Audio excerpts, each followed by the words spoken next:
It's called Couples Reconnecting. It feels like another lifetime ago that we said goodbye, and still I'll never forget that storybook scene watching you pull out of our driveway in the rain. My emotions were in such a jumble, and it seemed so unreal that you could possibly be put in harm's way and may not come home again. I deployed in November of 2004 through May of 2005. Got there the second day of the second Battle of Fallujah. It was miserable. As an IA service member, the family really had absolutely no connection to the Navy. I had no phone numbers, not any idea of a person to call. We wanted something that would help couples communicate with each other on the hardship of mobilization. I knew we would miss each other more than ever. We did this session to give them a communication tool of writing a love letter to each other. We had no idea it would grow into what it has become. David and Michelle Ihus are phenomenal. They have gone through the mobilization experience, not once, but they're going through it right now.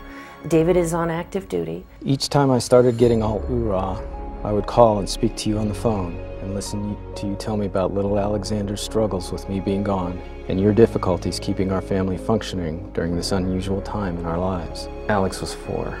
That was the worst part of my deployment, was Alex's difficulty with me being gone. I will never forget when you told me about the waiter at the restaurant asking, "Is this everyone?" And little Alex spoke up and said that his daddy was in Iraq, but he wasn't dead. This served as a gut-wrenching reality check for me. There were times when it was hard. We all cried together. As long as I was strong and I made sure that there was a safe place for them, they carried on very well. After you came home, we tried to fit back into the roles we had before your deployment. There were even times I thought maybe things were easier when you were gone, although I never truly wished for that in my heart. This realization is finally what brought me to understand the magnitude of the changes that had taken place in both of us. We've probably done around 35 returning warrior workshops. You know, you would think it would become redundant, or, you know, it takes me right back there. And I feel really bad about the way I was when I came back and how disconnected I was. It's all fresh, though. I think it always will be. For me, the letter is more like a glimpse through a window in time, because so much has transpired since that time in our life, and there's been so many changes and so much growth for us. I vowed to make this new life together work for us and for our children. That is when I knew for sure that although this marriage had been greatly affected by this deployment, it would only strengthen it. Unknown to you at the time, you kept me grounded.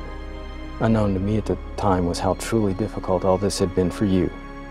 Through all these events and many others, you were my strength and reason for prudence. Talking to male service members, one of the things that they've relayed consistently is that they didn't realize this writing tool would actually allow them to express things that they wouldn't be able to verbalize. But I think it's the personal feedback from the attendees that really make me feel like it's actually something valuable. What I read on the critiques and the people that come up to us and say, "We want you to know that you've saved our marriage for us." In a lot of ways, I feel like you are still coming home. And I'm looking forward to continuing that journey with you. With my deepest love, your angel.